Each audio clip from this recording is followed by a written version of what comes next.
तो hello everyone, welcome back to the channel. स्वागत है आपका मैजिकल वन शॉट सीरीज में, जहां पर हम आपके लिए class 11th and class 12th accountancy, economics and business study तीनों सब्जेक्ट की जिम्मेदारी अपने कंधों पर लेकर आए हैं। और आपको हर चैप्टर का हम देंगे यहाँ पर मैजिकल वन शॉट। और इस मैजिकल वन शॉट में वाकई एक मैजिक होगा जो आपको पूरा का पूरा चैप्टर यहाँ पर अच्छे से याद करवा देगा और आपके पेपर की तैयारी बहुत अच्छे तरीके से करवा देगा। आओ जल्दी से शुरू करते हैं आज पहला chapter for class 11th, introduction to accounting. अगर आप डीके गोयल फॉलो करते हो तो meaning and scope of accounting आपका पहला चैप्टर है, वो आज हम डिस्कस कर रहे होंगे। आज की क्लास में हम एक ही शॉट में पूरा का पूरा चैप्टर अच्छे से कवर करने वाले हैं। कोई भी टॉपिक हमारा नहीं रहने वाला है, सब टॉपिक्स हम खत्म करेंगे, चाहे वो मीनिंग क्लैरिटी से लेकर एंड ऑफ द टॉपिक जैसे कि what are the systems of accounting, वहां तक जितने भी टॉपिक्स है सारे के सारे आज इस एक शॉट में खत्म कर लेंगे।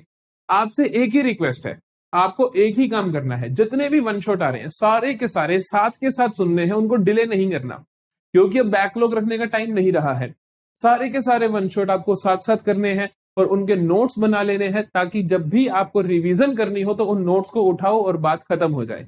तो चलें जल्दी से शुरू करते हैं इंट्रोडक्शन टू अकाउंटिंग। आ जाओ मेरे साथ और जल्दी से नोटबुक खोल लो, जो भी इंपॉर्टेंट पॉइंटर्स लगे उन्हें देख लेना। सारे के सारे नोट्स आपको हमारे टेलीग्राम ग्रुप पे मिल जाएंगे, लिंक डिस्क्रिप्शन में जाके चेकआउट कर सकते हो और जल्दी से उस ग्रुप को ज्वाइन कर लो। चलो जल्दी से शुरू करें इंट्रोडक्शन टू अकाउंटिंग। देखो, इंट्रोडक्शन टू अकाउंटिंग में सबसे पहले हम पढ़ते हैं what is the basic meaning of accounting, कि अकाउंटिंग का बेसिक मतलब क्या है। आम भाषा में देखें तो अकाउंटिंग का मतलब होता है पैसे का हिसाब किताब रखना। अकाउंटेंसी जब सब्जेक्ट पढ़ते हैं तो वहां पे हम अकाउंटिंग बोलते हैं कि पैसे का हिसाब किताब रखना एक सिस्टमेटिक ढंग से। तो अकाउंटिंग की डेफिनेशन क्या होती है? अकाउंटिंग क्या है? एक प्रोसेस है। अकाउंटिंग क्या है? एक प्रोसेस है जिसके अंदर हमें बहुत सारे काम करने हैं। बहुत सारे काम क्या क्या करने हैं? जैसे कि रिकॉर्ड करना है, क्लासिफाई करना है, समराइज करना है, एनालिसिस करना है, इंटरप्रेट करना है। ये सब कुछ किसके साथ करना है? किस चीज को रिकॉर्ड करोगे, किस चीज को क्लासिफाई करोगे, किस चीज को समराइज करोगे, तो ये सारी चीजें आपको किसके साथ करनी है? फाइनेंशियल ट्रांजैक्शंस के साथ करनी है। तो आपने क्या करना है? जो भी फाइनेंशियल ट्रांजैक्शंस है उनको रिकॉर्ड करना, क्लासिफाई करना, समराइज करना, एनालिसिस करना और उनको इंटरप्रेट करना। इस पूरी प्रोसेस को क्या कहते हो आप? अकाउंटिंग कहते हो। आओ जल्दी से समझते हैं। तो हमने क्या बोला? Accounting is a systematic process of recording, record करना, क्लासिफाई करना, समराइज करना, एनालिसिस करना एंड इंटरप्रेट करना। ये सब कुछ करना किसके साथ है? फाइनेंशियल ट्रांजैक्शन के साथ। तो फाइनेंशियल ट्रांजैक्शन का मतलब क्या होता है, पहले हम ये जान लेते हैं। तो देखो, को बहुत जरूरी है समझना कि फाइनेंशियल ट्रांजैक्शन का मतलब क्या होता है। तो फाइनेंशियल ट्रांजैक्शन का मतलब क्या होता है? तो देखो, फाइनेंशियल ट्रांजैक्शन का मतलब होता है कोई भी ट्रांजैक्शन। ट्रांजैक्शन का मतलब होता है लेन देन। तो कोई भी ऐसा लेन देन जिसके अंदर पैसे का इन्वॉल्वमेंट हो, उसे तुम क्या बोलते हो? Financial transaction. तो आप क्या कहोगे कि फाइनेंशियल ट्रांजैक्शन क्या होती है? Transaction where where money is involve. क्या बोला मैंने? ऐसी कोई भी ट्रांजैक्शन जहां पर क्या है? पैसे का इन्वॉल्वमेंट है, उसे आप बोलते हो फाइनेंशियल ट्रांजैक्शन। एक बात जरूर ध्यान रखना, एक बात जरूर ध्यान रखना कि फाइनेंशियल ट्रांजैक्शन में कैश ट्रांजैक्शंस भी आती हैं और क्रेडिट भी आती हैं। कई बार हमें लगता है कि क्रेडिट ट्रांजैक्शन नहीं आती। क्रेडिट का मतलब होता है उधार की ट्रांजैक्शंस। जैसे कि मान लो मैं कोई सामान लेकर आया बाजार से और उधार पर लेकर आया, तो क्या वो फाइनेंशियल ट्रांजैक्शन है? बिल्कुल है। क्यों है? हम कहते हैं कि पैसे से रिलेटेड होनी चाहिए। जरूरी नहीं है कि उसी टाइम पैसा आया या जाए। मतलब कि मैं अगर उधार पे कुछ सौदे सौदे लेके आया, मैं घर के लिए चीनी लेके आया 2 किलो, उधार पे लेकर आया, तो मैं अभी पेमेंट तो नहीं करके आया, तो क्या ये मेरी ट्रांजैक्शन नहीं होगी? ट्रांजैक्शन होगी, क्योंकि पैसे से रिलेटेड तो है। कल को मैं इसकी पैसे के रूप में पेमेंट करने तो वाला हूं, तो ये क्या है? फाइनेंशियल ट्रांजैक्शन है पड़ी। तो फाइनेंशियल ट्रांजैक्शन बोले तो मनी रिलेटेड जितनी भी ट्रांजैक्शन होती हैं, और उन सभी ट्रांजैक्शंस को रिकॉर्ड करना, क्लासिफाई करना, समराइज करना, एनालिसिस करना एंड इंटरप्रेट करना, ये सारा किस में आता है? अकाउंटिंग में आता है। रिकॉर्ड करने का मतलब होता है जो भी फाइनेंशियल ट्रांजैक्शन हुई उसको लिखना। क्लासिफाई करने का मतलब होता है उसको कैटेगराइज कर देना, कि उसको डिफरेंट डिफरेंट कैटेगरीज में बांट देना। समराइज का मतलब होता है फिर उसको एकदम ब्रीफ में आप पुट कर दो। फॉर एग्जाम्पल, मैं कहता हूं कि मेरा कोचिंग इंस्टीट्यूट है, कोचिंग सेंटर है। यहां पर क्या करता हूं, मेरे पे जितनी भी ट्रांजेक्शन होती है मैं सबको रिकॉर्ड करता हूं, कि जैसे मैंने यार क्या करा, कुछ पेपर मंगवाए, कुछ पेन मंगवाए, पानी मंगवाया, चाय मंगवाई, ये सबको मैंने लिख दिया। फिर क्लासीफाई में मैं कैटेगराइज कर दूंगा कि स्टेशनरी से रिलेटेड खर्चा एक जगह, रिफ्रेशमेंट से रिलेटेड खर्चा एक जगह, बच्चों की पढ़ाई से रिलेटेड खर्चा एक जगह। तो मैंने इनको कैटेगराइज कर दिया। फिर क्या करता हूँ, समराइज करता हूँ। समराइज में मैं क्या करता हूँ, मैं कहता हूँ टोटल खर्चे कितने हुए, टोटल इनकम कितनी हुई, तो टोटल इनकम निकाले और टोटल खर्चे निकाले और उससे मैं अपना प्रॉफिट लॉस निकालता हूँ। समरी होने के बाद मैं इसका एनालिसिस करता हूँ कि कहाँ पे खर्चे ज्यादा हो रहे हैं, कहाँ पे खर्चे कम हो रहे हैं। फिर उनको इंटरप्रेट करता हूँ कि उनके बेसिस पे कुछ डिसीजन मेकिंग करता हूँ और जो भी रिजल्ट्स आते हैं दैट आर कम्युनिकेटिंग। कम्युनिकेटिंग भी इंपॉर्टेंट फंक्शन है। हम उन्हें कम्युनिकेट कर देते हैं किसको, to the users thereof, जो भी अकाउंटिंग के यूजर्स होते हैं। जैसे बड़ी बड़ी कंपनीज में खाते बने तो वो खाते क्या होते हैं कि बिजनेस के मालिक, कंपनी के शेयर होल्डर्स को हम क्या करते हैं, उनको कम्युनिकेट करते हैं, उनको बताते हैं सारे के सारे रिजल्ट्स। तो ये होती है हमारी अकाउंटिंग प्रोसेस। अकाउंटिंग क्या है, एक प्रोसेस है जिसके अंदर बहुत सारे काम करने हैं। क्या क्या, रिकॉर्ड करना, क्लासिफाई करना, समराइज करना, एनालिसिस करना, इंटरप्रेट करना। ये सब काम करने किसके साथ है, फाइनेंशियल ट्रांजैक्शंस के साथ। और जो भी रिजल्ट्स आएंगे वो हम क्या कर देते हैं, कम्युनिकेट कर देते हैं यूजर्स ऑफ फाइनेंशियल स्टेटमेंट, जो इनके यूजर्स होते हैं।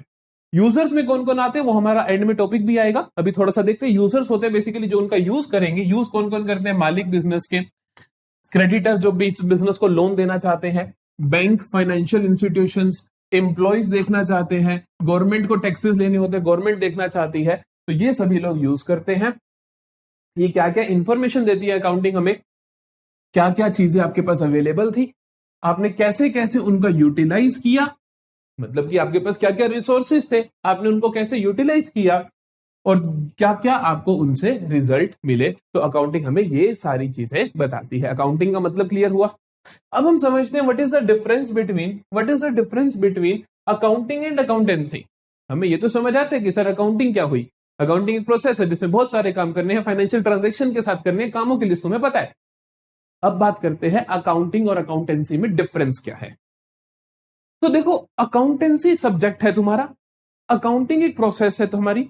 इन दोनों में फर्क समझते हैं। मैंने कहा अकाउंटिंग प्रोसेस है जिसमें आपको ये सारे काम करने हैं और ये सारे काम कोई भी कर सकता है, लेकिन फिर अकाउंटेंसी की जरूरत क्यों पड़ी।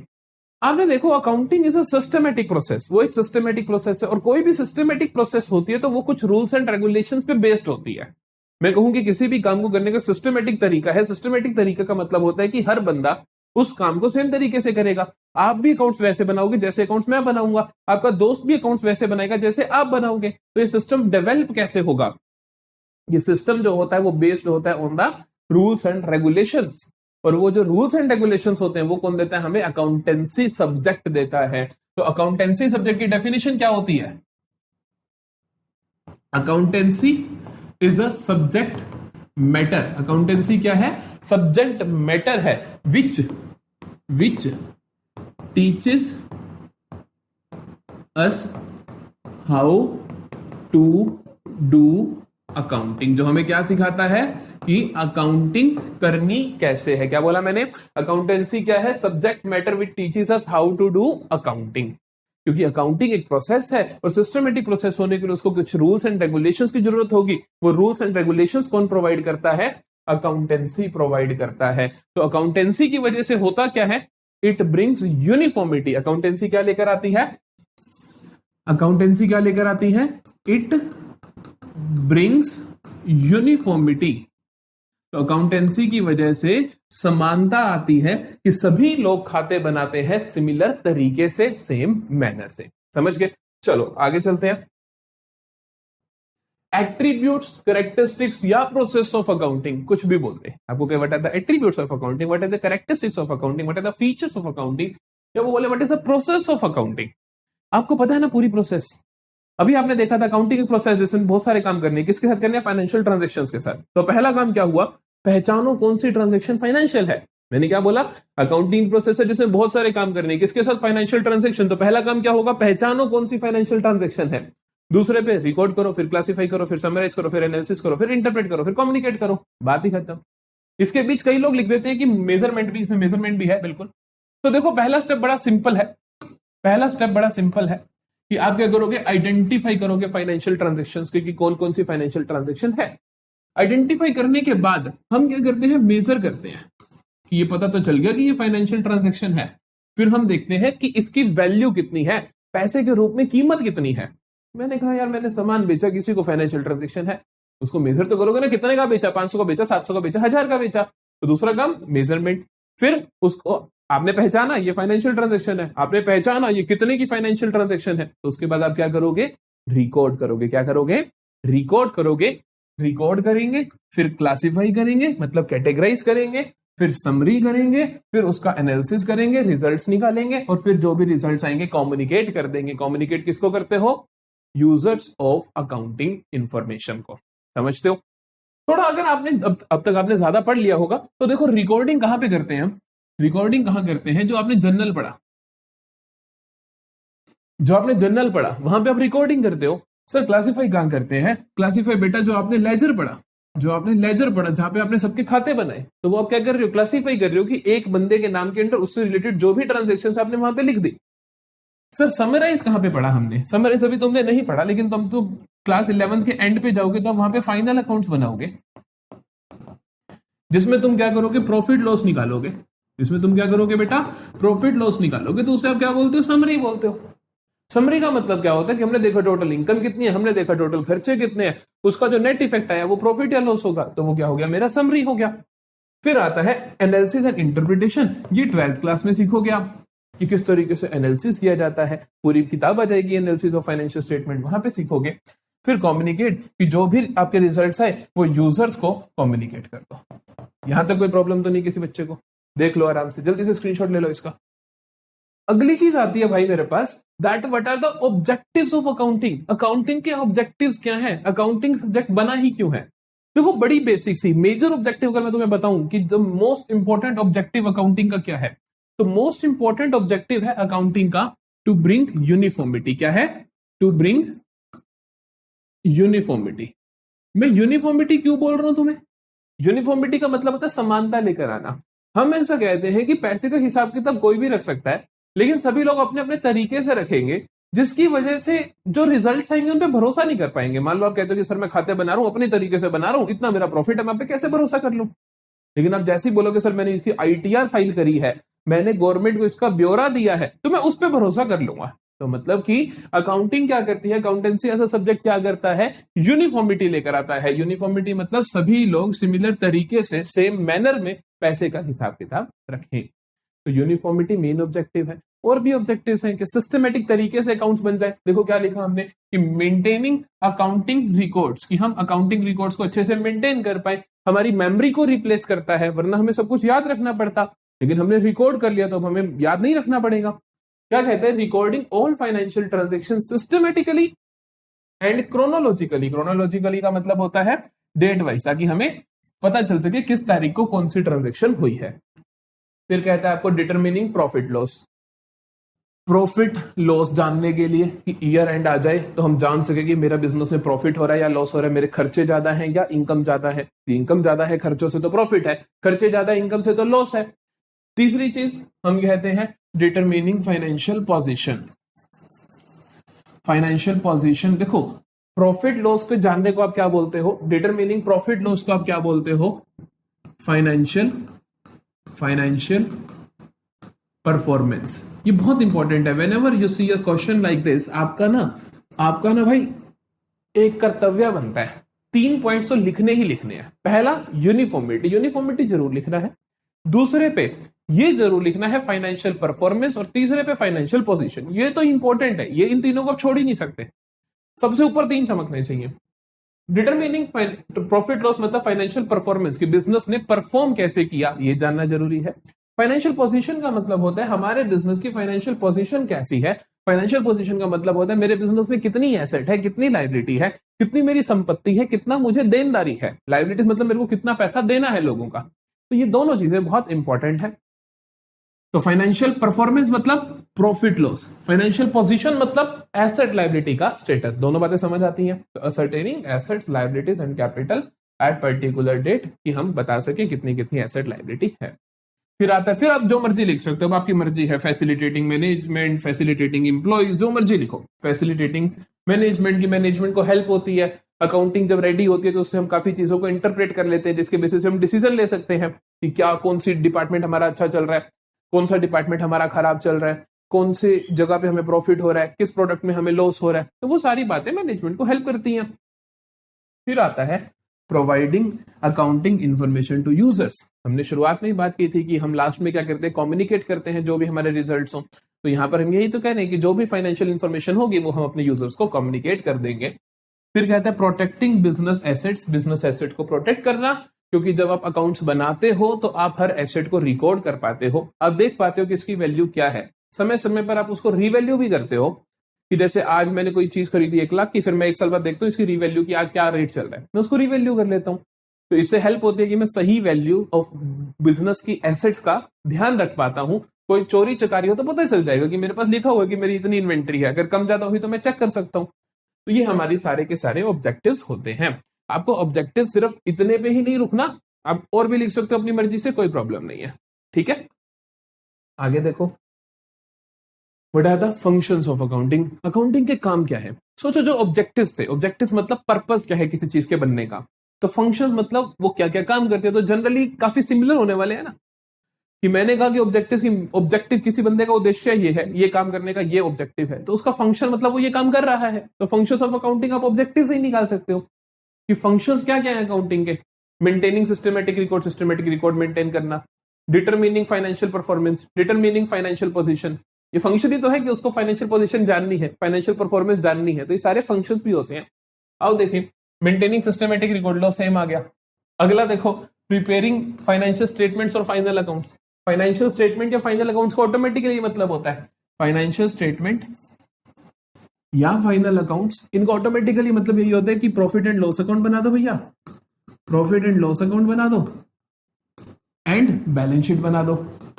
ठीक है, तो अब आपको ये जरूर पता होना चाहिए, प्रॉफिट एंड लॉस अकाउंट मतलब, प्रॉफिट एंड लॉस अकाउंट मतलब फाइनेंशियल परफॉर्मेंस जान लो। क्या जान लो बेटा, फाइनेंशियल परफॉर्मेंस जान लो। साथ में बोलोगे, प्रॉफिट एंड लॉस अकाउंट बना लेने का मतलब फाइनेंशियल परफॉर्मेंस जान लेना, और बैलेंस शीट बना लेने का मतलब फाइनेंशियल पोजीशन जान लेना। फाइनेंशियल पोजीशन में कौन सी दो चीजें आती हैं, जल्दी बताओ कौन सी दो चीजें आती हैं, कमेंट सेक्शन में लिखना, और जो सही आंसर होगा उसको मैं पिन कर दूंगा। तो ठीक है, बैलेंस शीट के अंदर फाइनेंशियल पोजीशन, उसमें कौन कौन सी मेजर चीजें आती हैं आप लिखोगे और मैं पिन करूंगा कमेंट। ठीक है, फिर आता है मीटिंग लीगल रिक्वायरमेंट्स, कि गवर्नमेंट कहती है कि आपको अकाउंट्स बनाने पड़ेंगे, अकाउंट्स बनाओगे तभी हम टैक्सेस कलेक्ट कर पाएंगे, तो हम क्या करते हैं, गवर्नमेंट लीगल रिक्वायरमेंट्स के लिए फंक्शन है।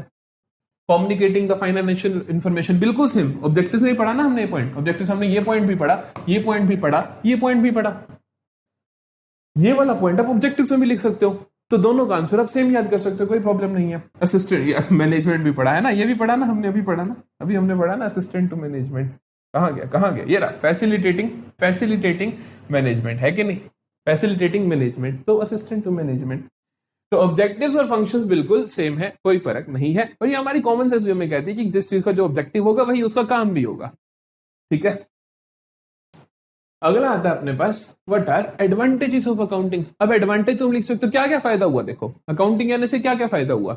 इसने हमारी मेमोरी रिप्लेस कर दी, कि अब हमें याद नहीं रखना पड़ता, हम लिख सकते हैं। सिस्टमेटिकली रिकॉर्ड मेंटेन कर सकते हैं, ये यूनिफॉर्मिटी लेकर आया, सभी लोग सिमिलर तरीके से पैसे का हिसाब किताब रखते हैं। इससे हम अपने प्रॉफिट लॉस जान सकते हैं, फाइनेंशियल पोजीशन जान सकते हैं, मैनेजमेंट की हेल्प हो सकती है, गवर्नमेंट को टैक्सेस कलेक्ट करने में हेल्प हो सकती है। नहीं समझे, जितना भी हमने पढ़ा वो सारा क्लब ही तो हो गया भाई। क्या क्या लिख सकते हो, जो मर्जी लिखो। फाइनेंशियल इन्फॉर्मेशन अबाउट बिजनेस, हमें बताते हैं कि फाइनेंशियल इन्फॉर्मेशन क्या है बिजनेस की, फाइनेंशियल परफॉर्मेंस कैसी है, फाइनेंशियल पोजीशन कैसी है। असिस्टेंट टू मैनेजमेंट की हेल्प, रिप्लेस मेमोरी, हम याद नहीं रखना पड़ता चीजों को। फैसिलिटेट कंपैरेटिव स्टडी, हम कंपैरेटिव स्टडी कर सकते हैं कि हमने ए फर्म का खाते बनाए, बी फर्म के खाते बनाए, उनको कंपेयर कर लिया। Facilitate settlement of tax liabilities, ज्यादा टैक्स लायबिलिटी में लिखो, सीधा टैक्सेस लिख लो सिर्फ। ठीक है, कि किस तरीके से टैक्सेस सेटल करने हैं, गवर्नमेंट को टैक्सेस कैसे देने हैं, उसमें हेल्प होती है हमें। फैसिलिटेटिंग लोन्स, कि अगर हम फाइनेंशियल स्टेटमेंट बनाते हैं, अकाउंटिंग मेंटेन करते हैं, तो सामने वाले बैंक को भरोसा हो जाता है कि सही खाते बना रहे हैं, वो हमें लोन दे देते हैं। ये सारी बातें, एविडेंस, सबूत होता है कोर्ट में। फैसिलिटेट सेल ऑफ बिजनेस को बेचना आसान होता है कि बिजनेस की सही कीमत पता लगाई जा सकती है। Assistant in the event of insolvency, अगर कोई इंसॉल्वेंट हो जाए, मतलब दिवालिया हो जाए, मतलब उसके पास कोई पैसा ना हो किसी को देने के लिए, तो उसमें हेल्प करता है। पार्टनरशिप अकाउंट्स में हेल्प करता है, कंपनी अकाउंट्स में हेल्प करता है, वो जो भी चीजें लिख सकते हो। समझते हो ना, बेसिक कॉन्सेप्ट समझते हो ना, मेन एडवांटेज समझते हो ना, मेन ऑब्जेक्टिव समझते हो ना, वो बहुत जरूरी है। Main objective, main function, main advantage क्या है? यूनिफॉर्मिटी, फाइनेंशियल पोजीशन, फाइनेंशियल, अरे भाई तीसरा फाइनेंशियल परफॉर्मेंस। तो ये तीन आपको पता है, ये तीन आपको पता है, ये जरूरी है। आ जाइए आगे आ जाइए। बट आर द लिमिटेशंस, कमियां भी है। यहां पे हम थोड़ा टाइम लगाते हैं, आराम से समझते हैं कि क्या क्या लिमिटेशंस है भैया, क्या क्या कमियां है इस सब्जेक्ट के अंदर। अभी तक तो सब कुछ अच्छा अच्छा लग रहा था, तो कमियां हैं पड़ी इसके अंदर, ऐसी बात नहीं कि कमियां नहीं है। पहली कमी देखो, पहली कमी कहते हैं अकाउंटिंग इज नॉट फुल्ली, अरे कहते हैं कि पहली कमी है कि accounting is not fully exact. Accounting is not fully exact. Accounting बिल्कुल ठीक नहीं होती। क्यों नहीं होती? क्योंकि अकाउंटिंग बेस्ड होती है कुछ एजम्पशंस पे। अकाउंटिंग बेस्ड होती है कुछ एजम्पशंस पे। It is based assumptions based. ये क्या होती है? एजम्पशंस बेस्ड होती है। मतलब कि कुछ चीजें हम करते हैं अपने खाते बनाते हुए जिसके लिए हम एज्यूम कर लेते हैं। एक एग्जांपल के तौर पे मान लो मैंने कोई मशीनरी खरीदी, 5 लाख की मशीन खरीदी। अब मुझे पता है कि उसकी वैल्यू रिड्यूस करनी चाहिए, क्योंकि जैसे ही आपने मशीन खरीदी तो वो रिटायर होगी धीरे धीरे। तो वहां पे हम एज्यूम कर लेते हैं कि 5 साल चलेगी। हम क्या एज्यूम कर लेते हैं कि 5 साल चलेगी, और हर साल हम कहते हैं कि 1 लाख से इसकी वैल्यू कम कर दो, क्योंकि तुमने 5 लाख की मशीन खरीदी, 5 साल चलेगी, तो हर साल 1 लाख की वैल्यू रिड्यूस कर दो। तो यहाँ पे कहते हैं कि यहाँ पर फुल्ली एग्जैक्ट नहीं है, क्या पता वो 8 साल चल जाए, क्या पता वो 2 ही साल चले। तो आपने यहाँ पे एज्यूम करा कि उसकी लाइफ 5 साल है। तो ये क्या है? अकाउंटेंसी इज एजम्पशन बेस्ड, और एजम्पशंस की वजह से कुछ प्रॉब्लम हो सकती है। समझ गए? दूसरा पॉइंट देखो, अनरियलिस्टिक इंफॉर्मेशन। कहते हैं अकाउंटेंसी के अंदर ना कुछ कुछ अनरियलिस्टिक इंफॉर्मेशन होती हैं कि जिनका एक्चुअल रियलिटी से लेना देना ही नहीं होता। जैसे कि ना हम यहाँ पे कॉन्सेप्ट पढ़ते हैं कि जैसे हम ना एसेट्स को हिस्टोरिकल कॉस्ट पे दिखाते हैं।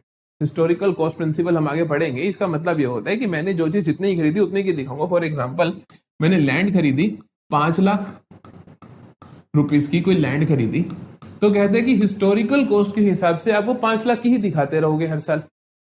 लेकिन अनरियलिस्टिक है ना ये। आज से 10 साल बाद तो उसकी कीमत बहुत ज्यादा होगी, लेकिन मैं उसको 5 लाख पे दिखा रहा हूं, तो this is unrealistic information, this is not realistic, this is not practical based. तो अकाउंटिंग के अंदर क्या होता है, कई बार अनरियलिस्टिक इंफॉर्मेशन होती है। फिर आता है accounting ignores the qualitative elements. Accounting क्या करता है?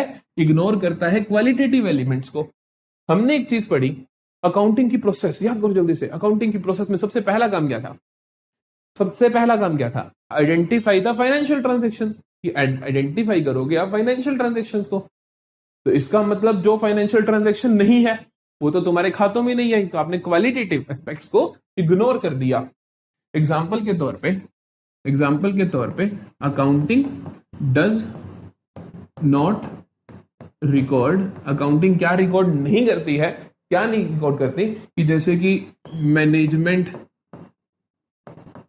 कॉम्पिटेंसी, है ना। हालांकि जरूरी तो है कि मैनेजमेंट कितनी कॉम्पिटेंट है, मैनेजमेंट कितनी बढ़िया है, एम्प्लॉय रिलेशंस या इंडस्ट्री रिलेशंस, ये सारी चीजें इंपॉर्टेंट तो है, बट अकाउंटेंसी इसको रिकॉर्ड नहीं कर सकती, क्योंकि इनको पैसे के रूप में माप नहीं सकते हो। ठीक है, आगे आता है हमारे पास accounting ignores effect of price level changes. Accounting क्या इग्नोर कर देता है? प्राइस लेवल चेंजेस को इग्नोर कर देता है। प्राइस लेवल चेंजेस का मतलब कि जो रेट में चेंज आया उसको इग्नोर कर देता है। जैसे मान लो मैं खाता बनाता हूं ना बेटा, तो मैं बनाता हूं 1 साल का, कि जैसे 1 अप्रैल 2024 से 31 मार्च 2025 तक का। मैंने क्या बनाया? खाता बनाया 1 अप्रैल 2024 से 31 मार्च 2025 तक का। तो अब कहते हैं कि प्राइस लेवल चेंजेस, जिस चीज का प्राइस 1 अप्रैल को जो था, क्या वो 31 मार्च को वही होगा? नहीं होगा, लेकिन तुम कंसीडर तो उसी रेट पे करते हो। तो मान लो मैं कहता हूं कि 1 अप्रैल को तो मैंने कोई चीज खरीदी 100 रुपए की, ईयर एंड पे मैं दिखा रहा हूं मेरा खर्चा 100 रुपए है, लेकिन भैया 31 मार्च तक आते आते उसका रेट 110 हो गया, तो मैंने प्राइस लेवल चेंजेस को कंसीडर नहीं कर पाया। तो अकाउंटेंसी क्या है? इग्नोर करती है effect of price level changes को, कि जो रेट्स में चेंज आते हैं चीजों के, हम उसको रिकॉर्ड नहीं कर पाते हैं। फिर आता है अकाउंटिंग में lead to window dressing. This is the most important limitation.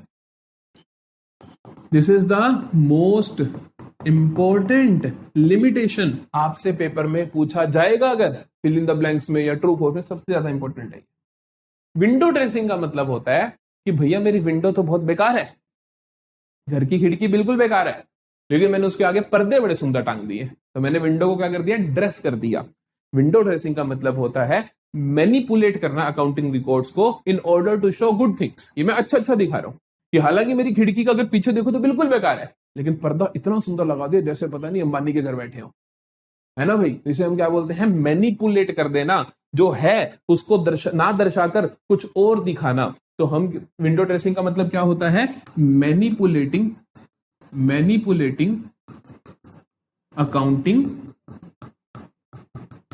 Records की हम क्या कर देते हैं, मैनिपुलेट कर देते हैं अकाउंटिंग रिकॉर्ड्स को, कि जो वो एक्चुअली में जो है वो ना दिखा के उनकी हम डिफरेंट तरीके से उसको शो करते हैं। इसके लिए हम बहुत सारी चीजों का यूज करते हैं कि जैसे खर्चा हुआ तो 50,000, लेकिन हमने दिखा दिया कि सिर्फ 20,000 ही हुआ, 30,000 का फायदा तो हमें अगले साल मिलेगा, इस साल का खर्चा ही नहीं है। तो इस तरीके से हम मैनिपुलेट करते रहते हैं।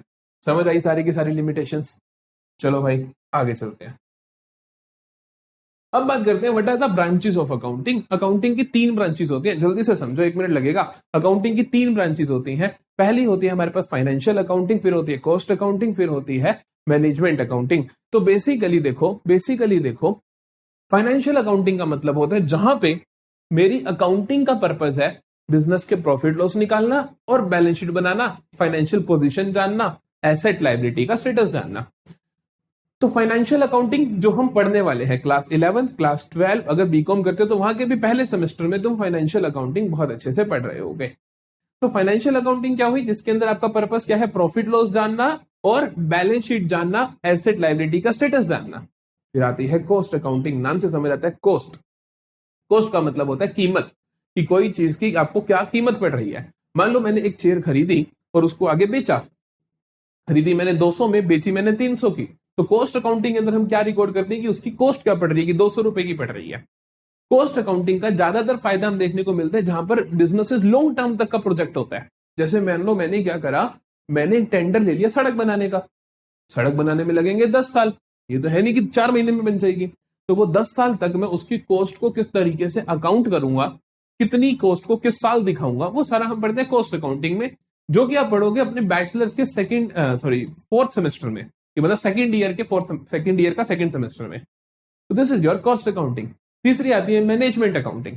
मैनेजमेंट अकाउंटिंग एक नई ब्रांच है अकाउंटिंग की, जहां पर जितनी भी अकाउंटिंग की जाती है सारी की सारी इस नजरिए से की जाती है कि हम मैनेजमेंट की हेल्प कैसे कर सकें, कि हम इंप्लॉइज के बारे में इंफॉर्मेशन कैसे दे सकें, हम स्टॉक के बारे में इंफॉर्मेशन कैसे दे सकें, जिससे क्या हो मैनेजमेंट के डिसीजंस बढ़िया होते चले जाएं। तो वो होती है हमारी मैनेजमेंट अकाउंटिंग। और अकाउंटेंसी एज अ सब्जेक्ट सबसे ज्यादा जो ग्रो हो रहा है वो मैनेजमेंट अकाउंटिंग में ही हो रहा है, क्योंकि यहाँ पे हम डिफरेंट नई चीजें सीखने की किस किस तरीके से और हेल्प किया जा सके मैनेजमेंट को। तो ये होगी मेरे पास 3 ब्रांचेस ऑफ अकाउंटिंग, आप अच्छे से रीड कर लेना, डिट्टो सेम चीजें यहां पर लिखी हुई है, ठीक है। अब आते हैं द मोस्ट इंपॉर्टेंट क्वेश्चन, ये है हमारा मोस्ट इंपॉर्टेंट क्वेश्चन। एक ये और एक अगला आएगा, that is book keeping, accounting, accountancy. तीनों सवाल बहुत बढ़िया तरीके से करने हैं बेटा जी। तो देखो बुक कीपिंग, अकाउंटिंग, अकाउंटेंसी, मैं आपको एक ब्रीफ देता हूं जल्दी से, फिर हम आराम से रीड करेंगे। बुक कीपिंग क्या होता है? बुक कीपिंग होता है बुक्स को सही तरीके से मेंटेन करना। बुक कीपिंग के अंदर आपने अकाउंटिंग पढ़ा, अकाउंटिंग क्या है, एक प्रोसेस है जिसमें आपको रिकॉर्ड करना, क्लासिफाई करना, समराइज करना, एनालिसिस करना, इंटरप्रेट करना और कम्युनिकेट करना सारी की सारी इंफॉर्मेशन। बुक कीपिंग के अंदर इसके अंदर सिर्फ और सिर्फ रिकॉर्ड और क्लासिफाई ही आता है। ज्यादातर लोग कहते हैं रिकॉर्ड ही आता है, लेकिन आप दोनों लिख सकते हो, कोई बड़ी बात नहीं है। बुक कीपिंग के अंदर क्या आता है कि सारी ट्रांजेक्शंस को रिकॉर्ड करना और उनको क्लासिफाई कर देना। फिर आता है हमारे पास अकाउंटिंग। अकाउंटिंग में सारा कुछ आ जाता है, मतलब बुक कीपिंग वाला काम भी और एक्स्ट्रा वाला काम भी। अकाउंटेंसी क्या है? अकाउंटेंसी इन सबका बाप है, अकाउंटेंसी में दोनों आ जाते हैं। तो अकाउंटेंसी में क्या आता है, रिकॉर्ड भी करना, क्लासिफाई भी करना, अकाउंटिंग की पूरी प्रोसेस भी करना और इन सबको क्या करना, रूल्स एंड रेगुलेशंस बेस करना। मैंने कहा था ना अकाउंटेंसी सब्जेक्ट क्यों बना है, अकाउंटेंसी सब्जेक्ट क्यों बना है, ये इसलिए बना है ताकि हम वो रूल्स एंड रेगुलेशंस दे सके जिसकी वजह से अकाउंटिंग सिस्टमैटिक ढंग से चल सके। तो बेसिक मतलब समझ आता है। बुक कीपिंग बोले तो रिकॉर्ड करना, क्लासिफाई करना, अकाउंटिंग बोले तो record, classify, summarise, analysis, interpret and communicate, सारा कुछ करना। अकाउंटेंसी क्या है, इन सब का बाप है भैया। अकाउंटेंसी क्या है? वो रूल्स एंड रेगुलेशन प्रोवाइड करता है जिसकी वजह से हम अकाउंटिंग कर सकते हैं। Accountancy tells me how to do accounting. आती है जी बात समझ? चलो जल्दी से रीड करते हैं, सारे के सारे डिफरेंसेस आपको अच्छे से समझ आ जाएंगे। तो देखो कहते हैं बुक कीपिंग अकाउंटिंग, मीनिंग में उसने यही लिखा कि book keeping is the process of recording financial transactions in the books. और अकाउंटिंग में क्या लिखा? पूरी की पूरी प्रोसेस जिसके अंदर सारा कुछ आता है। ये तो आता ही आता है, प्लस समराइजिंग आता है, एनालिसिस आता है, इंटरप्रेट आता है एंड कम्युनिकेट आता है। ठीक है, फिर कहता है स्कोप क्या है? इसका स्कोप छोटा है, हमें दिख ही रहा है कि लिमिटेड है इसका स्कोप, तो है ना, छोटा है। इसका ज्यादा है, इसके अंदर रिकॉर्डिंग भी आता है, क्लासिफाई भी, समराइज भी, एनालिसिस भी, इंटरप्रेट भी, कम्युनिकेट भी, इसका स्कोप ज्यादा है। स्टेज, ये प्राइमरी स्टेज है। प्राइमरी बोल तो सबसे पहले ये करना है। ये सेकेंडरी स्टेज है, ये हो जाएगा तो ये करना है। रिकॉर्ड हो जाएगा तो आप समराइज करोगे, ऐसे तो नहीं कर लोगे। तो ये क्या है? Secondary stage. और ये क्या है बेटा? आपकी प्राइमरी स्टेज। ऑब्जेक्टिव क्या है इसका? मेन ऑब्जेक्टिव है कि आप रिकॉर्ड कर लो अच्छे से। इसका मेन ऑब्जेक्टिव है कि आप फाइनेंशियल परफॉर्मेंस, फाइनेंशियल पोजीशन, क्या?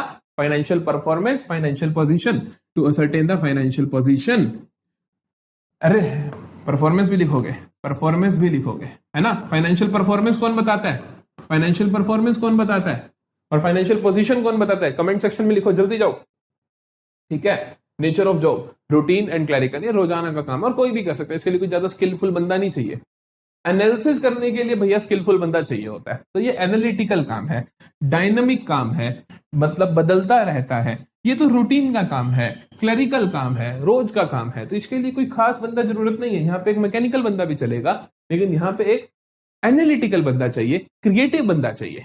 ठीक है, परफॉर्मेंस, ये क्या? It does not show the performance और पोजीशन। ये परफॉर्मेंस और पोजीशन को शो नहीं करता, लेकिन ये परफॉर्मेंस भी बताता है और पोजीशन भी बताता है। परफॉर्मेंस का मतलब P&L अकाउंट, मतलब P&L अकाउंट। पोजीशन का मतलब एसेट एंड लायबिलिटी का स्टेटस, है ना। ये तो हम जान चुके हैं अच्छे से। Level of skills, basic knowledge चाहिए। इसके अंदर थोड़ा स्पेशलाइज्ड एनालिटिकल नॉलेज चाहिए ताकि हम इसको अच्छे से समझ सके, अच्छे से सिस्टमेटिकली रिकॉर्ड कर सके। क्लियर है जी? अब करने जल्दी से book keeping, accounting and accountancy. देखो बेसिक मतलब बुक कीपिंग का क्या होता है? रिकॉर्ड करना और क्लासिफाई करना। अकाउंटिंग का बेसिक मतलब क्या होता है? सब कुछ करना। सब कुछ करना मतलब कि रिकॉर्ड करना, क्लासिफाई करना, समराइज करना, एनालिसिस करना, इंटरप्रेट करना और कम्युनिकेट करना। अब तक तो याद है ना सब कुछ? चलो, अकाउंटेंसी क्या होता है? अकाउंटेंसी क्या है? ये subject matter which teaches us how to do. आप बताओ मीनिंग देखें जल्दी से। It refers to process of recording, process of recording. इसके अंदर क्या आता है? Recording, classifying, summarising, interpreting, communicating. इसके अंदर क्या आता है? It refers to systematic body of knowledge that guides book keeping and accounting. ये हमें बताता है what are the rules and regulations to be followed in order to do book keeping, in order to do accounting, है ना भाई। आगे देखते हैं। स्कोप क्या है? नैरो है आपका, बहुत कम होता है। आपका थोड़ा ज्यादा है क्योंकि आप इसको इंक्लूड कर लेते हो, और आपका तो बहुत ज्यादा है क्योंकि आप इसको भी इंक्लूड करते हो और इसको भी इंक्लूड करते हो। तो आपका क्या है? वाइडेस्ट है। ठीक है जी। स्टेज, आप प्राइमरी स्टेज होते हो, आप इनिशियल स्टेज होते हो, आप नेक्स्ट स्टेज होते हो, आप बुक कीपिंग के बाद वाले सारे काम करते हो। और अकाउंटेंसी क्या है? ये है भैया हर जगह आ रहा है। ये शुरू में आया, ये सेकेंडरी आया, इसको एज्यूम करके ये दोनों काम होते हैं। यहां पे क्या लिखा? It is a theoretical base that supports both book keeping and accounting. चाहे बुक कीपिंग कर रहे हो, चाहे अकाउंटिंग कर रहे हो, इन दोनों को ही करते हुए अकाउंटेंसी ध्यान में लेकर कर रहे हो। अकाउंटेंसी के रूल्स एंड रेगुलेशंस को दिमाग में बिठा के फिर आप इन दोनों को कर रहे हो। ऑब्जेक्टिव क्या है? इसका ऑब्जेक्टिव है सिस्टमेटिक रिकॉर्ड बनाना। इसका ऑब्जेक्टिव है फाइनेंशियल परफॉर्मेंस, और पोजीशन बताना। इसका ऑब्जेक्टिव है रूल्स सारे के सारे सही से लग रहे हो, to provide a set of principles and framework for accounting and book keeping. ये काम करने के लिए और ये काम करने के लिए सारे के सारे प्रिंसिपल्स प्रोवाइड कर देना है। आसान के नहीं? तो ये दोनों क्वेश्चन बहुत इंपॉर्टेंट है बेटा जी, बहुत इंपॉर्टेंट है। रट देना अच्छे से। मीनिंग क्लैरिटी है तो कोई दिक्कत नहीं होगी, क्योंकि मीनिंग अगर अच्छे से आता है तो फिर स्कोप बता दोगे कि कौन सा लिमिटेड है, कौन सा क्या, फिर स्टेज बता दोगे कौन सी प्राइमरी, कौन सी सेकेंडरी, कौन सी हमेशा चलती है। ऑब्जेक्टिव बता दोगे, इसको ऑब्जेक्टिव रिकॉर्ड करना, इसका बाकी सारे काम करना, फाइनेंशियल परफॉर्मेंस जानना, फाइनेंशियल पोजीशन जानना, और इसका ऑब्जेक्टिव प्रिंसिपल्स क्रिएट करना, रूल्स एंड रेगुलेशंस क्रिएट करना, ताकि ये दोनों अच्छे से हो सके। ठीक है जी, ठीक है जी। चलो फिर आता है what is the accounting information. Accounting information देखो क्या होती है कि हम क्या कर रहे हैं, अकाउंटिंग कर रहे हैं। अकाउंटिंग में हमने सबसे पहले रिकॉर्ड करा तो कुछ इन्फॉर्मेशन इकट्ठी हुई, उसको हमने कैटेगराइज करा, हमने उसको क्लासिफाई करा, फिर कुछ इन्फॉर्मेशन आई, फिर हमने उसको समरी करा, फिर हमें प्रॉफिट लॉस पता चले, हमें बैलेंस शीट की एसेट लायबिलिटी पता चली, फिर कुछ इन्फॉर्मेशन आई, फिर मैंने क्या करा, उसका इंटरप्रेट करा, एनालिसिस करा, फिर कुछ इन्फॉर्मेशन आई, फिर मैंने कम्युनिकेट करा तो वहां से कुछ फीडबैक मिला, फिर इन्फॉर्मेशन आई।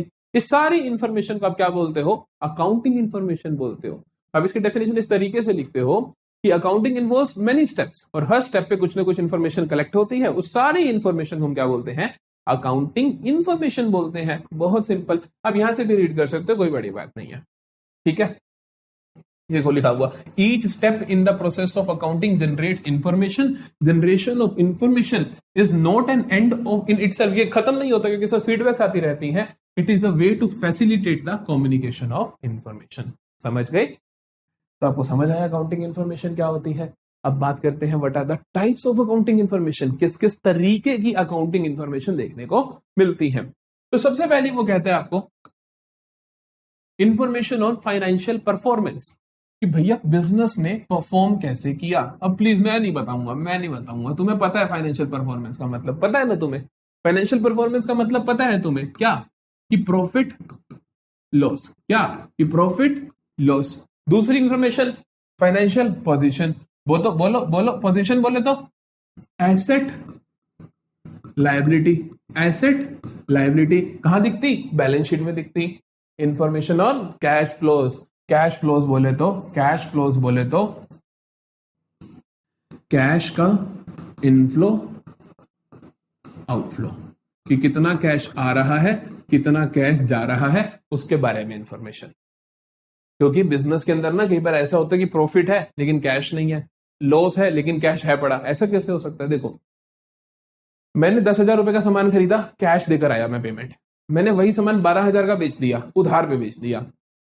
अब देखो कैश देखे तो मेरा 10,000 गया, आया कुछ नहीं, तो मैं माइनस में हूं, लेकिन एक्चुअल में तो प्रॉफिट है कि 10,000 वाला माल 12,000 का बेचा, 2,000 प्लस से बेचा, कल को 2,000 एक्स्ट्रा मिलेंगे, तो प्रॉफिट है। तो जरूरी नहीं होता कि जब प्रॉफिट है तो कैश भी हो, तो इसीलिए हम कहते हैं कि कैश को अलग से पढ़ना पड़ता है। तो इन्फॉर्मेशन अबाउट कैश फ्लो, कि कितना कैश आया, कितना कैश गया। Information about financial position, asset liability status, performance, profit loss का स्टेटस। समझते हो? चलो जी, फिर कहते हैं what are the qualitative characteristics of accounting information. Qualitative क्या क्या फीचर्स हैं, कोई फीचर्स पूछ ले, कैरेक्टरिस्टिक्स पूछ ले, फंक्शंस पूछ ले, या आपको कहे कि व्हाट आर द एडवांटेजेस, तब भी इनमें से निकल जाएंगे क्या क्या फायदे हैं। पहला फायदा तो रिलायबिलिटी होना चाहिए, है क्या रिलायबिलिटी? बिल्कुल। देखो अकाउंटिंग इन्फॉर्मेशन जो भी होती है वो रिलायबल होती है। क्यों? क्योंकि अकाउंटिंग इन्फॉर्मेशन जितनी भी जनरेट हुई, कैसे हुई? अकाउंटिंग से हुई। अकाउंटिंग किस पे बेस्ड है? अकाउंटेंसी पे। अकाउंटेंसी क्या बताता है? Rules and regulations. तो इसका मतलब अकाउंटिंग इन्फॉर्मेशन जितनी भी इकट्ठी हुई वो सारी की सारी अकाउंटेंसी सब्जेक्ट के प्रिंसिपल पे बेस्ड है। अगर वो प्रिंसिपल पे बेस्ड है, रूल्स एंड रेगुलेशंस पे बेस्ड है, तो पक्की बात है भरोसेमंद है, तो इसीलिए वो रिलायबल होती है। अगला कहते हैं हम रेलेवेंस। कहते हैं कि रेलेवेंट इंफॉर्मेशन क्या होती है? It helps users to make important financial decision. Relevant का मतलब होता है जो चीज आपके लिए जरूरी है। तो अकाउंटिंग इन्फॉर्मेशन जब हम कम्युनिकेट करते हैं, जब हम लोगों को बताते हैं, तो हम उनके काम की इन्फॉर्मेशन ही उन्हें देते हैं। जैसे ओनर्स को तो देते हैं प्रॉफिट लॉस के बारे में इन्फॉर्मेशन, और क्रेडिटर्स को हम देते हैं कि हमारी क्रेडिट वर्दीनेस कैसी है, हम कितने टाइम पे लोन चुका देते हैं। तो हर को हम रेलेवेंट इन्फॉर्मेशन देते हैं, इसकी वजह से यूजर्स को इंपॉर्टेंट फाइनेंशियल डिसीजंस लेने में हेल्प होती है। आई बात समझ? आगे कहते हैं कि कंपेरेबिलिटी। अकाउंटिंग इन्फॉर्मेशन हमें कंपेयर करना आसान बना देती है। कि हम क्या करते हैं कि जैसे मेरी फर्म है विद्यम, तो मैं विद्यम के पिछले साल के अकाउंट्स उठाऊंगा, इस साल के अकाउंट्स उठाऊंगा, आपस में कंपेयर करूंगा कि मैंने कहां बेहतर किया, कहां खराब किया, या मैं विद्यम के ही अकाउंट्स कंपेयर करूंगा किसी दूसरी फर्म के साथ कि कौन बढ़िया कर रहा है। तो इस तरीके से हम कंपेयर कर सकते हैं अकाउंटिंग इन्फॉर्मेशन की हेल्प से। अंडरस्टैंडेबिलिटी। कहते हैं कि अकाउंटिंग इन्फॉर्मेशन जरूरी इसलिए भी होती है कि ये हमें अंडरस्टैंडिंग प्रोवाइड करती है, या हम ये कहते हैं कि जरूरी है कि हम क्या करें, क्लियर और अंडरस्टैंडेबल मैनर में अकाउंटिंग इन्फॉर्मेशन को डिलीवर करें। क्योंकि भैया जिसने अकाउंटिंग इन्फॉर्मेशन देखनी है वो जरूरी नहीं है कि वो अकाउंट्स का बंदा हो, उसको जनरल एंट्री नहीं समझ आएगी। तुम कहोगे cash account debit to bank account, वो कैसे समझेगा बेचारा? तो आपको अकाउंटिंग इन्फॉर्मेशन को इस तरीके से प्रेजेंट करना चाहिए कि वो सामने वाला बंदा अगर अकाउंटेंसी नहीं भी पढ़ी तो भी वो उसको समझ सके, अंडरस्टैंडेबिलिटी बिल्ड हो सके। ठीक है जी। फिर आता है what are the users of accounting information. ये आपका अगला सबसे ज्यादा इंपॉर्टेंट सवाल है। ये सबसे ज्यादा इंपॉर्टेंट सवाल है जो तुमने बुककीपिंग अकाउंटेंसी और users of financial statements, users of accounting information बहुत बहुत इंपॉर्टेंट है, बहुत इंपॉर्टेंट है। इस मैजिकल वन शॉट में ये आपको सारे के सारे इंपॉर्टेंट क्वेश्चंस हम कवर करवा रहे हैं ताकि आपको कोई भी प्रॉब्लम ना आए। क्या इंपॉर्टेंट है तो आप पहले जान लो, यूजर्स ऑफ अकाउंटिंग इंफॉर्मेशन में दो तरीके के यूजर्स होते हैं, एक इंटरनल एक एक्सटर्नल। कौन कौन से यूजर होते हैं बेटा? एक इंटरनल और दूसरा एक्सटर्नल। इंटरनल का मतलब जो अंदर के लोग हैं बिजनेस के, जो बिजनेस के अंदर के लोग हैं वो इंटरनल हुए। एक्सटर्नल मतलब जो बिजनेस के बाहर के लोग हैं। इंटरनल के अंदर दो मेजर चीजें आती हैं, पहला तो मैनेजमेंट और दूसरा मालिक। पहला तो मैनेजमेंट और दूसरा मालिक। कुछ लोग इसके अंदर बहुत सारे लिख देते हैं, जैसे कुछ किताबें क्या करती हैं कि इंटरनल यूजर्स में बहुत सारे नाम लिख देते हैं, जैसे सीईओ, सीएफओ, सीएमओ। अब लिख लो सभी लोग क्या हैं? मैनेजर्स हैं, मैनेजमेंट के लोग हैं। अब सबके नाम अलग अलग लिख दो। आप लिख दो डायरेक्टर्स, लिख दो। आप लिख दो कि मेरा chief executive officer, chief technical officer मतलब CTO, CMO chief marketing officer. आप लिख दो सीएफओ चीफ फाइनेंशियल ऑफिसर। सबके नाम अलग अलग लिख दो, हमें क्या प्रॉब्लम है? लेकिन बेटर इज टू राइट कि मालिक और मैनेजमेंट। इंटरनल यूजर्स क्यों है ये? मालिक इंटरनली यूज करता है। इंटरनल क्यों बोलते हो? क्योंकि जो बिजनेस के अंदर बैठा है। तो भैया मालिक इंटरनल यूजर है, ये यूज कैसे कैसे करेगा? इसका यूज केस क्या होगा? इसका यूज केस क्या होगा? देखो कैसे यूज करेगा ये। तो मालिक यूज करते हैं कि भैया क्या वाकई मेरे को इस बिजनेस में इन्वेस्टेड रहना है कि नहीं। मान लो मैंने रिलायंस इंडस्ट्रीज के 10 शेयर खरीद रखे हैं, तो मैं वहां का मालिक हूं। तो जो भी फाइनेंशियल मेरे पास इनकी परफॉर्मेंस आएगी, ये जो भी रिजल्ट्स आएंगे उनका एनालिसिस करके मैं देखूं क्या मुझे इसके अंदर इन्वेस्टेड रहना है या अपना हिस्सा बेच के निकल जाऊं, है ना। तो बिजनेस इस तरीके से यूज करेगा। मैनेजर यूज करते हैं कि किस तरीके से हम इसके, मान लो कि जो भी फाइनेंशियल इन्फॉर्मेशन है, हमें पता चला कि प्रॉफिट्स कम हो रहे हैं, तो मैनेजमेंट देखेगी प्रॉफिट्स को कैसे बढ़ाया जाए। सेल कम हो रही है, कैसे सेल को बढ़ाया जाए। लॉसेस ज्यादा हो रहे हैं, कैसे लॉसेस को कम किया जाए। तो मैनेजमेंट अपने तभी हमने मैनेजरियल पूरी अकाउंटिंग भी बना दी कि मैनेजमेंट क्या देखती है कि अकाउंटिंग इंफॉर्मेशन से कि मैनेजमेंट को जो डिसीजन मेकिंग करनी है उसमें हेल्प हो सके। फिर आता है एक्सटर्नल यूजर। इसकी बहुत लंबी लिस्ट है, जैसे कि पोटेंशियल शेयर होल्डर्स, या हम इन्हें बोलते हैं पोटेंशियल इन्वेस्टर्स। बेटा पोटेंशियल इन्वेस्टर का मतलब होता है जिन लोगों ने अभी तक तो आपके बिजनेस में इन्वेस्ट नहीं करा लेकिन कल को करने वाले हैं। मान लो मैं चाहता हूं कि मैं ना इन्फोसिस के या विप्रो के शेयर खरीद दूं, तो मैं पहले एनालिसिस करूंगा, तो उनकी फाइनेंशियल स्टेटमेंट देखूंगा, तो मैं देखूंगा पसंद आई तो मैं इन्वेस्ट करूंगा, अदरवाइज नहीं करूंगा। तो मैं पोटेंशियल इन्वेस्टर हूं और मैं क्या कर रहा हूं? अकाउंटिंग इन्फॉर्मेशन का यूज कर रहा हूं। फिर आता है क्रेडिटर्स, सप्लायर्स। क्रेडिटर्स या सप्लायर्स भी अकाउंटिंग इन्फॉर्मेशन का यूज करेंगे। वो देखना चाहेंगे क्रेडिटर्स का मतलब क्या होता है, जो आपको क्रेडिट पे सप्लाई करता है। जो आपको क्या करता है बेटा? क्रेडिट पे सप्लाई करता है। तो उधार पे आपको सामान तभी देगा जब उसको पता होगा कि आप पैसा लोगों को लौटा भी देते हो। तो वो आपके फाइनेंशियल इन्फॉर्मेशन देखेगा और वो जान जाएगा कि इनके कितने क्रेडिटर्स हैं, कितनी इन्होंने पेमेंट्स करी हैं। तो उस बेसिस पे वो आपको उधार पे सामान बेचेगा या नहीं बेचेगा। गवर्नमेंट एंड टैक्स अथॉरिटीज ये देखना चाहते हैं कि आपकी टैक्सेबल इनकम कितनी है। ये क्या देखना चाहते हैं कि आपकी टैक्सेबल इनकम कितनी है। तो उसके लिए वो कहेंगे आप अपने फाइनेंशियल स्टेटमेंट दिखाओ, आपने कितना प्रॉफिट कमाया, कितना लॉस करा, कितने कहां खर्चे करे, उस बेसिस पे आप हमें टैक्स दो। तो गवर्नमेंट एंड टैक्स अथॉरिटीज ऐसे यूज करती हैं। बैंक्स एंड फाइनेंशियल इंस्टीट्यूशंस ये लोन देना चाहते हैं कि हम आपको लोन दें या ना दें, आप लोगों का पैसा वापस करते हो कि नहीं करते हो, ब्याज टाइम पे देते हो कि नहीं देते हो। तो उसके लिए हम आपका एनालिसिस करेंगे। एम्प्लॉयज भी देखते हैं।